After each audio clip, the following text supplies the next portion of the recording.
7월 21일 히브리서 11장 23절로 31절 믿음의 사람들 세 번째입니다. 히브리서 저자는 아브라함에 대해서 길게 언급하시고 그리고 이삭, 야곱, 요셉을 한 절씩 언급하십니다. 그리고 이제 다시 모세를 길게 언급하시죠. 구약에서 아브라함과 모세는 특별한 존재이죠. 하나님 앞에 참으로 크게 쓰임받아서 우리 신앙의 절대적인 부분을 차지하는 두 인물이라 하지 않을 수 없습니다. 이제 오늘 보면은 모세에 대해서 소개하고 있습니다. 23절부터 읽겠습니다.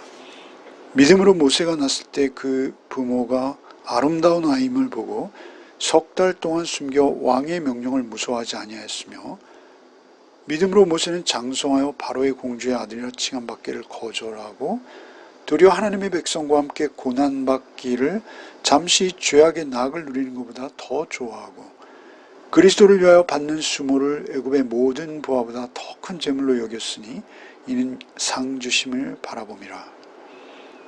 먼저 모세를 소개하기 전에 모세의 부모를 소개하고 있습니다. 믿음으로 모세가 났을 때 그 부모가 아름다운 아이를 보고 석 달 동안 숨겨 왕의 명령을 무서워하지 아니했다. 그 부모의 믿음을 소개하고 있는 것이죠.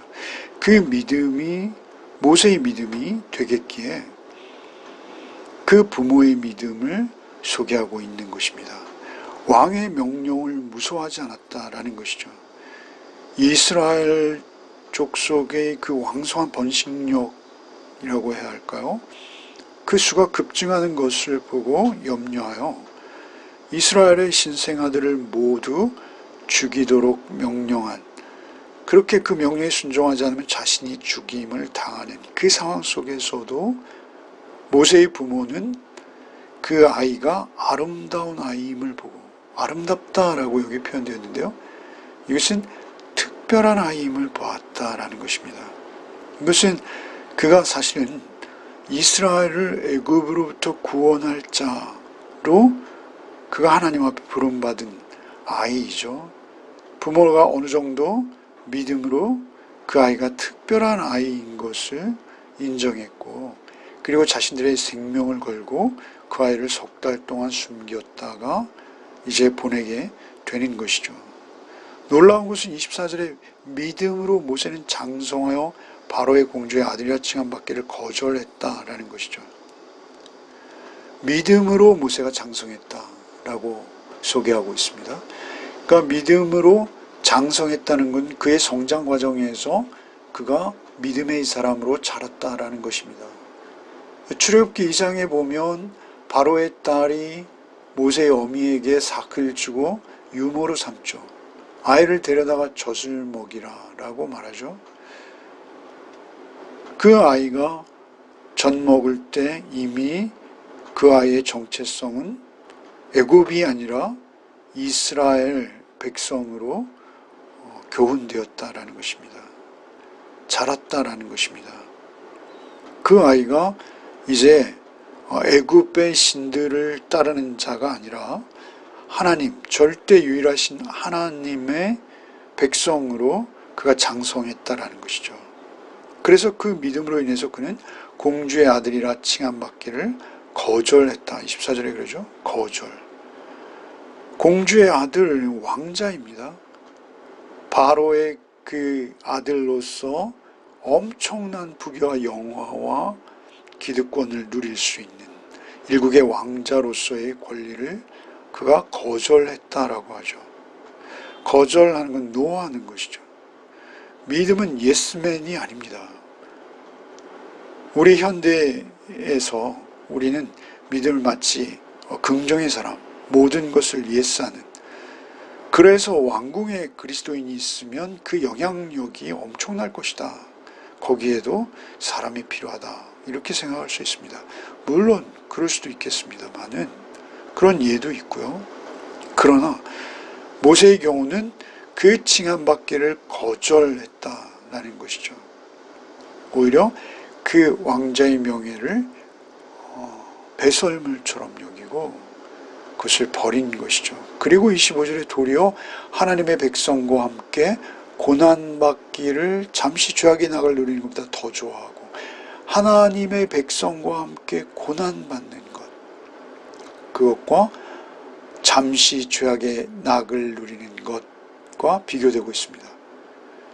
바로의 궁정에 있어서 다 죄악의 낙을 누리는 것만은 아닐 것이죠. 거기서도 경건한 삶을 살 수가 가능할 수도 있겠습니다만은, 그는 그 죄악의 낙을 누리는 것을 버리는 것을 택한 거예요. 그리고 백성과 함께 고난받는 것을 적극적으로 또한 선택한 것이죠. 그리고 그 죄악을 누리는 것이 잠깐이라는 것을 그는 알고 있었던 것이죠. 그는 특별히 애굽의 왕궁에서 자라면서 그 왕국들이 어떻게 무너져서 티끌이 되는지, 어떻게 그 부유함이 날개 돋친 듯 사라지는지, 그 즐거움이 어떻게 죽음으로 바뀌는지를 많이 보았을 것이죠. 오직 오히려 하나님의 백성, 하나님의 기르시는 양으로서 사는 것이 영원까지 이어지는 놀라운 축복의 삶이라는 것을 그가 믿었던 것이죠. 백성과 함께 고난받기를 잠시 죄악의 낙을 누리는 것보다 더 좋아하고, 26절에 그리스도를 위하여 받는 수모를 애굽의 모든 보화보다 더 큰 재물로 여겼다라는 것입니다. 그 이유는 상 주심을 바라본다라는 것이죠. 고난, 백성과 함께 고난받기, 그리스도를 위하여 받는 수모, 그 고난과 수모를 택하고 죄악의 낙과 애굽의 모든 보화와 큰 재물, 더 큰 재물. 애굽은 금과 보석으로 치장된 나라이죠. 그 나라의 주인 행세를 할 수 있는 그 엄청난 자리를 그가 거절한 것입니다. 거절하고 오히려 고난과 수모를 택한 것이죠. 사실 이것은 어느 정도 현대를 살아가는 그리스도인들의 모습이라고 할 수 있습니다. 우리가 사람들을 전도할 때 예수 믿으면 뭐 이런저런 말을 하지만, 우리에게 있어서 실제 예수를 진실하게 믿는다는 것은 오히려 죄와 싸우며, 오히려 우리의 기득권을 내려놓으며 고난과 수모를 택하는 것이 그리스도인의 삶의 특징인 것이죠. 그것은 그때나 지금이나 변함이 없습니다. 또 놀라운 것은 모세가 그리스도를 위하여 받는 수모라고 하죠. 모세가 그리스도를 위하여 수모를 받았다라고 오늘 본문은 우리에게 소개하고 있습니다. 이것은 그리스도께서 신약시대만이 아니라 구약시대에도 하나님의 백성, 특별히 모세와 함께 있었다라는 것이죠. 이것은 구약의 이사야서 63장 9절에 보면 그리스도께서 그들의 모든 환난에 동참하사 이렇게 기록하고 있습니다. 고린도전서 10장 4절에도 바울이 출애굽 사건을 언급하면서 다 같은 신령한 음료를 마셨으니 이는 저희를 따르는 신령한 반석으로부터 마셨음에 그 반석은 곧 그리스도라. 는 예수께서는 이스라엘의 고난, 환난, 어려움 속에서 늘 등장하셨다라는 것입니다. 여러분, 신약에서 보면 나다나엘이 자기의 형제 빌립을 데려와서 예수님을 만나게 했을 때 이런 말을 하고 있습니다. 모세가 율법에 기록하였고 여러 선지자가 기록한 그 일을 우리가 만났으니 요셉의 아들 나사렛 예수니라. 그러니까 모세가 율법에 기록하였다라고 말하죠. 예수님을 모세가 율법에 기록했대요. 요한복음 1장 45절에 분명히 기록된 말씀이죠. 그것은 무엇입니까? 사실 모세가 기록한 모세의 오경 안에는 예수 그리스도를 예표하는 증거들이, 특별히 제사제도를 통해서도 엄청나게 들어가 있죠. 그래서 모세가 율법에 기록한 그 주인공도 예수라고 나다나엘이 빌립에게 소개하고 있다라는 것이죠. 요한복음 5장 46절엔 예수께서 직접 유대인들에게 말씀하세요. 모세를 믿었더라면 또 나를 믿었으리니 이는 그가 내게 대하여 기록하였습니다. 그러니까 모세의 기록은 예수 그리스도에 대한 기록이라는 것이죠. 그러니까 모세가 예수 그리스도를 어렴풋이 알았던 것이 아닙니다. 우리가 보면 변화산에서도 엘리야와 더불어 다가올 십자가에 대해서 모세와 상의하는 예수님의 모습을 우리는 볼 수 있죠. 그리스도를 위하여 받는 수모를 애굽의 모든 부하보다 더 큰 재물로 여겼으니 이는 상 주심을 바라봅니다.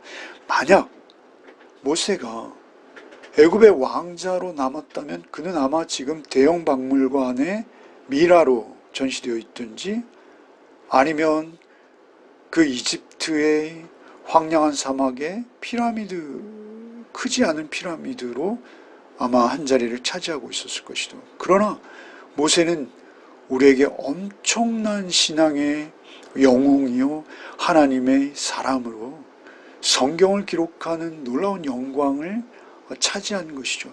이 생에서도 상을 받으셨을 뿐만 아니라 이제 내세에서도 놀랍도록 주님과 상의하는 그러한 모습으로 모세는 존재하고 있다라는 것입니다. 그리스도를 위하여 받는 수모를 애굽의 모든 부하보다 더 큰 재물로 여겼으니 이는 상 주심을 바라봅니다.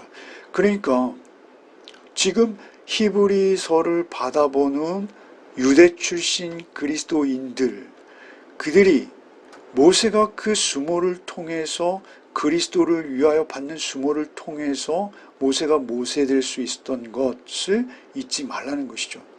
그러기에 그들의 어려움을 이겨나가는 데 있어서 이 말씀이 얼마나 강력한 도전을 주는지 우리의 상상을 뛰어넘는 것이죠. 27절부터 29절을 읽겠습니다. 믿음으로 애굽을 떠나 왕의 노함을 무서워하지 아니하고 곧 보이지 아니하는 자를 보는 것 같이 하여 참았으며 믿음으로 유월절과 피 뿌리는 예식을 정하였으니 이는 장자를 멸하는 자로 그들을 건드리지 않게 하려 한 것이며 믿음으로 그들은 홍해를 육지같이 건넜으나 애굽 사람들은 이것을 시험하다가 빠져 죽었으며 믿음으로 애굽을 떠나 27절에 왕의 노함을 무서워하지 아니하니 곧 보이지 아니하는 자를 보는 것 같이 하여 참았다. 보이지 아니하는 자. 왕은 애굽의 왕 바로는 눈에 보입니다. 그런데 그 보이는 왕의 노함을 무서워하지 않았다라고 기록하고 있죠. 오히려 보이지 아니하는 자를 보는 것 같이 하여 참았으며 하나님을 두려워하는 자는 이 땅에 어떤 것도 두렵지 않습니다. 그런가 하면 이 땅에 있는 것들을 두려워하는 자는 하나님을 경외할 수 없는 자입니다. 하나님을 경외함으로 우리는 이 땅에 두려움이 없는 자가 되는 것이죠. 그래서 왕의 노함을 무서워하지 않을 수 있었던 것은 모세의 믿음입니다. 믿음. 그리고 오히려 보이지 아니하는 하나님을 보는 것 같이 참았다. 28절에 믿음으로 유월절과 피 뿌리는 예식을 정하였으니 장자를 멸하는 자로 그들을 건드리지 않게 하려 합니다. 유월절과 피 뿌리는 예식, 이것은 열재앙의 마지막 재앙이죠. 유월절 어린 양의 피를 문설주에 바르는 예식, 그것을 모세가 제정했다라는 것이죠. 하나님의 말씀을 물론 받아서. 29절에 믿음으로 그들은 홍해를 육지같이 건넜으나 애굽 사람들은 이것을 시험하다가 빠져 죽었다라고 본문을 기록하고 있죠. 홍해가 이스라엘에게는 믿음의 근거가 되고 하나님의 능력을 체험하는 놀라운 기회였지만 홍해가 애굽인들에게는 빠져 죽는 곳이 되는 것이죠. 복음은 우리에게 늘 그렇습니다. 복음을 받아들이는 자들에게는 거듭남을 통해서 하나님의 자녀로 새 생명을 얻는 것이요, 복음을 거부하는 자들은 오히려 하나님을 시험하다 빠져 죽었던 애굽인들과 같이 빠져나올 수 없는 곳으로 빠지게 되는 결과가 되고 마는 것이죠. 28절에 유월절과 피 뿌리는 예식을 모세가 정하였다라고 히브리 저자가 말할 때 이 편지를 받아드는 유대 출신 기독교인들의 마음에는 그 어린 양의 피가 무슨 의미인지를 너무나 잘 알고 있었을 것이다 라는 것이죠. 모세의 세대가 유월절 어린 양의 피의 의미를 얼마나 잘 이해했는지는 모르겠어요. 그러나 그 히브리서를 받는 원독자들은 그리스도인들이 그들과 어떻게 연관되어지는지를 너무나 잘 알고 있어요. 그 어린 양의 피가 그들을 구원해낼 수 있었다면 그리스도의 피는 더더욱 우리를 온전히 구원해낼 수 있다라는 것을 그들은 분명히 알고 있었던 사람들이죠. 그래서 이런 말씀들을 이렇게 쭉 통과해 갈 때 그들은 그들의 믿음을 더욱 굳건히 다질 수 있는 내용들인 것입니다. 이제 30절과 31절을 읽겠습니다. 믿음으로 7일 동안 여리고를 도니 성이 무너졌으며 믿음으로 기생 라합은 정탐꾼을 평안히 영접하였으므로 순종하지 아니한 자와 함께 멸망하지 아니하였도다.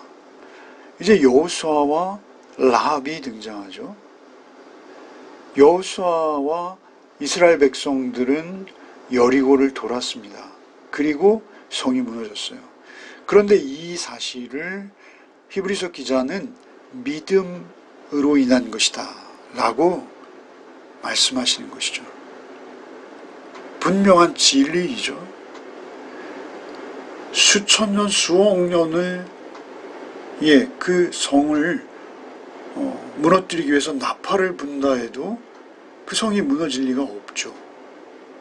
그 돌들을 나팔 소리로 무너뜨릴 수는 없습니다. 그러나 믿음은 무너뜨릴 수 있다 라고 히브리 저자는 그들에게 강조하는 것이죠. 7일 동안 여리고를 도니 성이 무너졌다. 믿음은 불가능한 것이 없다 라고 그들을 교훈하는 것입니다. 또한 기생 라합을 소개하고 있습니다. 그가 정탐꾼을 평안히 영접하였으므로 순종하지 아니한 자와 멸망한 여리고의 모든 사람들이 진멸당할 때 라합은 멸망하지 않았다라는 것이죠. 라합이 어떤 의도를 가지고 붉은 줄을 선택했는지 우리는 아무 증거가 없습니다. 그러나 많은 주석가들, 그동안 기독교의 주석가들이 이 붉은 줄은 예수님의 속죄 피에 대한 예표로 이해하고 있었어요. 어쨌든 그는 하나님을 절대자로 믿었습니다. 우리 여호수아서 2장에 소개되는 말씀들을 보면 라합의 고백이 이렇죠. 여호와께서 이 땅을 너희에게 주신 줄 내가 아노라. 너희가 애굽에서 나올 때에 여호와께서 너희 앞에 홍해물을 마르게 하신 우리가 들었습니다. 너희 하나님 여호와는 위로 하늘에서도 아래로는 땅에서도 하나님이시니라. 놀라운 신앙의 고백입니다. 이 여호수아와 라합을 나란히 비교하고 있어요. 아주 이것은 훌륭한 한 쌍을 이루고 있습니다. 여러 가지 면에서 이들은 완전히 대조적이죠. 너무나 다릅니다. 여호수아는 남자, 라합은 여자입니다. 여호수아는 이스라엘인이요, 라합은 저주받은 아모리 족속입니다. 여호수아는 이스라엘의 지도자요 모세의 후계자이고 정복자입니다. 그러나 라합은 기생입니다. 몸을 파는 여인이요 정죄받은 여리고의 시민이었습니다. 이렇게 다른데도 둘이 같이 등장하고 있습니다. 그것은 그들에게 공통점이 있기 때문입니다. 그것은 오직 하나, 여호와 하나님을 절대 신뢰했다라는 것입니다. 여호와를 믿었고 여호와의 구원의 능력을 의심하지 않은 것입니다. 둘의 차이점은 문제가 되지 않습니다. 중요한 것은 믿음이라는 것입니다. 그 믿음이 그들을 구원해 냈다라는 것이죠. 히브리서 저자는 히브리서를 읽어내려갈 또는 히브리 설교를 히브리서 저자의 설교를 듣고 있는 청중들을 향해서 믿음이 너희를 구원할 것이다. 그 믿음을 굳게 잡고 그 믿음에서 떠내려가지 말아라 라고 그들에게 강력히 권고하고 있다라는 것이죠. 오늘도 하루를 살 때 우리의 믿음을 뒤돌아보고 살피며 우리의 믿음 없음으로 하나님께 믿음을 구하는 하루의 삶이 되시기를 바랍니다. 기도하겠습니다. 주님, 우리의 믿음이 그저 머리에 있는 것이 아니라 가슴으로 내려오고 그 믿음이 우리의 손과 발을 통해서 행해지는 믿음 되게 하여 주옵소서. 오직 믿음이 우리의 삶의 뿌리가 되게 하시며 오직 믿음으로 담대하게 늘 주께 구하여 도움을 받고 주님과 함께 주님 안에서 결정하고 선택하고 판단하고 말하는 오늘 하루의 삶을 살아내게 하여 주옵소서. 우리의 힘과 능으로 할 수 없사오니 성령께서 오늘도 오직 홀로 우리의 삶을 맡아 주관하여 주옵소서. 예수 그리스도의 이름 받들어 기도하옵나이다. 아멘.